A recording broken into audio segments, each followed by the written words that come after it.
An important announcement before I get too deep into this Sunday video report, because I'm going to be talking about the hottest handicapper at the site, which happens to be me.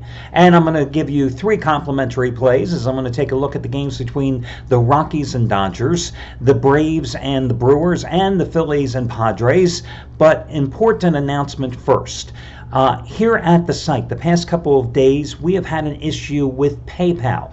Now, about 20% of you out there, regular buyers, use PayPal. So yeah, it's a little bit of a concern. And the issue is this. Sometimes when you use PayPal, the sale immediately goes through, but there are times when the plays don't immediately show up in your account. Well, customer service immediately is going in there and automatically detecting the problem, and if they aren't, you, the regulars, you know immediately to contact customer service, and they are manually going into your account and putting the plays in there. So nobody is not getting their plays.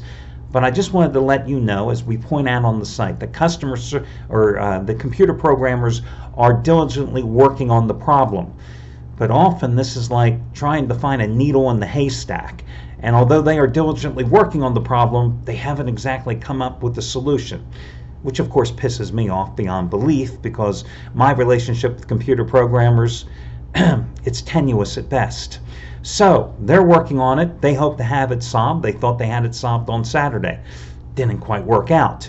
They hope to have it solved here in a day or so. I'm not betting on it because, again, it is like finding a needle in the haystack. They hope to have it resolved finally, completely, in another couple of days. In the interim, customer service is working their best to make sure everybody gets the plays as they're supposed to get them, and hopefully after not having an issue at all with any PayPal buys, for almost a 14-year period, I guess we were overdue to have a glitch after 14 years, but it still sucks because I want it to be 100% perfect. So, just wanted to let you know about that.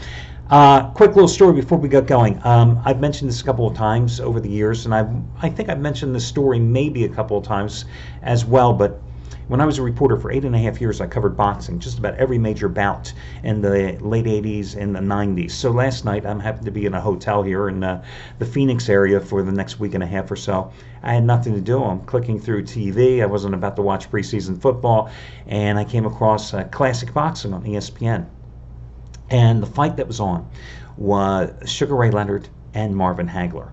Now, of all the bouts that I covered in that time period, this was the biggest and most important bout for one big reason. First of all, it was a tremendous fight. And to set the stage for you, and if you have not watched the fight, you owe it to yourself to go to YouTube, find the fight, and watch it.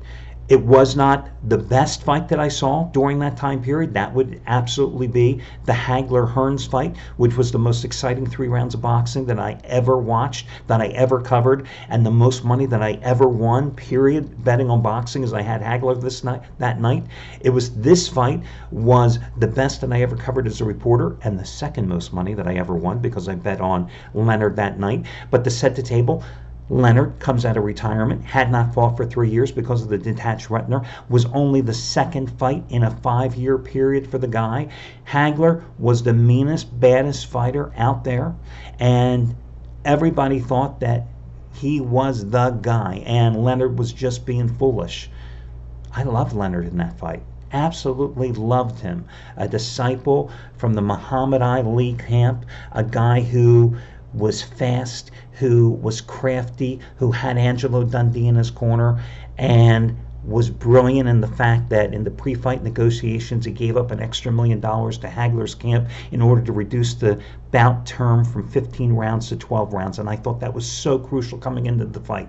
And as I watched the fight unfold, and of course back in those days, ladies and gentlemen, you did not have Twitter, you did not have the internet, and as I'm covering the fight, I am literally doing play-by-play in the phone. Somebody at the other end is typing the play-by-play, sending it out over the wire services, and that's how TV and radio stations are getting it, and digital billboards are displaying the play-by-play at sports bars, at different sporting venues and stuff, and that's how it was done back in those days. So I'm calling the fight. two guys that are typing or taking round by round because they're typing almost as fast as me. I type 140 words a minute. They're on the other end, taking my play-by-play, taking my narration. I'm watching the fold-in fight. It gets down to the final time to finally call the winner. No ifs, ands, or buts. I'm calling it for Leonard. ESPN is one of our biggest clients at the time for the organization I'm working for. I call it for Leonard. They send out Leonard wins the fight. The guy on the other end immediately says, ESPN's on the phone. They want to know, are you sure that Leonard won? Now, think about the lunacy. The anchor at the sports desk on ESPN at that moment wants to know, am I sure that Leonard won? I just watched a damn fight. I mean, it's my opinion. Yes, Leonard won. I just thought that was so funny. Well, as you know, it's still, to this day, one of the most controversial decisions. It was a split decision. One guy had it 115-113. The other guy had it 115-113. The other judge had it 118-110 in a 12-round decision. So I'm sitting here in the hotel room last night. I'm watching the fight again. I thought Leonard won it handily. And when you're judging boxing, it's a matter of taste. And Leonard that night, I thought, came out. He did what he had to do and what I anticipated him doing, coming from that Muhammad Ali lineage. He was going to dance. He was going to move in and out. And I saw a Marvin Hagler when I watched him and covered him in the Hearns fight, who at the age of 31 at that point had already suffered slippage, who did not have the movement, who was not as tenacious as he had been in previous years. And I thought Leonard, even though he had been out of the ring, didn't suffer all the damage that so many other fighters had. I still thought that being able to negotiate down from 15 rounds to 12 rounds, that was 9 minutes less punishment he was going to endure. I thought that Leonard was still going to be able to move in the ring. He was going to be able to circle, and Hagler was not going to be able to cut off the ring, which is what the key to his success was going to be able to do, was going to be. And I thought Leonard was going to employ the same tactics as Ali always was going to be able to do to his opponents, to move, to dance, to come in and out, to use the fast hands, to accumulate points. And the way I judge fights, that was going to be the difference on the scorecard. And that's exactly what it was. So as I'm watching the fight last night, and I had not watched the fight in probably 15 years, I'm looking at the fight. 12-round fight. I thought again last night, I had him winning at least 8 rounds in that fight. I still thought it was a one-sided fight. And really, when I watched round 12, I could have given him round 12 too, because I thought he won rounds 9, 10, 11, and I could have given him 12. Could have given him 9 rounds in the damn fight. And if you watch the fight, the turning points, 2 of them, rounds 1 and 2, Hagler, for some God-forsaken reason, a natural southpaw, comes out and fights in the orthodox style. And in round number 4 is where really Leonard got into Hagler's head when he threw the bolo punch, and then he stuck out his face. And if you ever watched Ali, you used to see Ali do that too. He stuck out his face. And that really pissed Hagler off. And Hagler came out and wanted to dish out some punishment in the 5th. And guess what? He couldn't catch Leonard. So again, boxing has changed over the years. It's really a boring sport. Younger millennials get into the UFC, the WWF, or whatever the hell. I don't watch any of that crap. The MMA, ABCs. I don't give a damn about any of that crap. It's made for television crap. But then again, boxing isn't any good anymore either. But spend some time on YouTube. Watch some good stuff. Okay, in terms of who's hot here at the site, that would be me. Let's see, I won on Friday, 20-dime raised the bar winner with the Red Sox on the run line. Won again yesterday. The Yankees tried to give away the game in the bullpen. Nice game there by Zach Britton, giving up the game-tying homer, but then they come back and win it again on the run line. So today, once again, I'm going for another raised the bar 20-dime release as I go for winning day number 30 out of 44. A line error lock on the late afternoon card. Raised the bar 20-dime winner number 12 out of 16 since 2 Fridays ago. Just like all the other ones. You get it for half price by using coupon code RAISE. Props to Jeff Benton. He is now a perfect 3-0 with 150 dime plays this season. They've all happened this week. The most recent one, Philadelphia on the run line last night, 5-1 over San Diego. Another one going today, number 4 in a row. It goes on the early card in the 1 o'clock hour.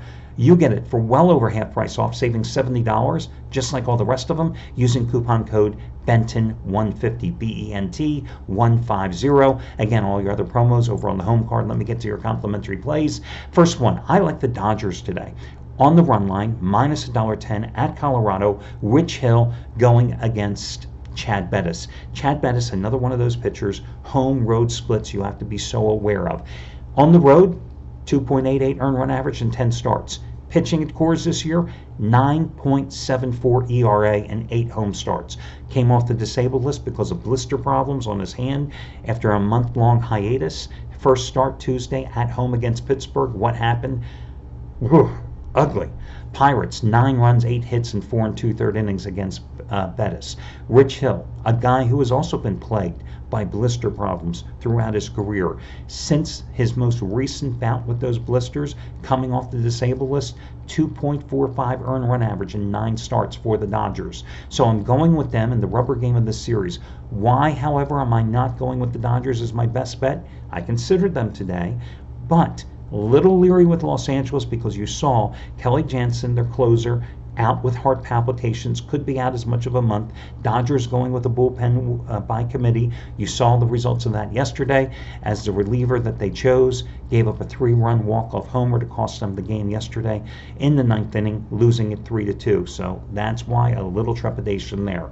Also going with the Phillies and Jake Arrieta, minus $1.15 at San Diego. Arrieta should have won his last start at Arizona Monday. 8 innings, 3 hits, no runs allowed in a game that the Phillies lost in extra innings. Team won all 6 of his July starts when he had a 2.80 earned run average. He's lowered his road ERA to 3.2 and 11 starts now. Philadelphia won last night 5-1 after losing the opener in the series 2-0. Why didn't I go with Philadelphia as my best bet today? Phillies offense. It's here one day, it's gone the next. Problem is, it's here for 5 or 6 games, gone for 5 or 6 games. Wildly inconsistent Philadelphia offense, but I still do like Philadelphia in the pitching matchup in that one. On the early card, I lean toward Atlanta minus $1.20 with Sean Newcomb, his first home start since coming within 1 strike of the no-hitter against the Dodgers. They gave him 3 extra days rest following that start. He had a no decision at Washington. His fastball was down a couple of miles per hour in that start after throwing some like 133 pitches in that near no-hitter effort against the Dodgers, but he still pitched well, holding the Nationals on the road to 1 run in 6 innings on Tuesday. Now he's back home where he has a 2.88 earned run average in 9 home starts. Rubber game of the series against the Brewers. Chase Anderson did not pitch well Tuesday in his last outing at home against the Padres, giving up 4 runs, including 2 homers, and 4 2/3 innings, so I like the Braves. If I had to rank the 3 plays, it would be the Dodgers on the run line number 1, Philadelphia number 2, Braves number 3. And that'll do it. I wish you well, guys, and I'll talk to you again tomorrow.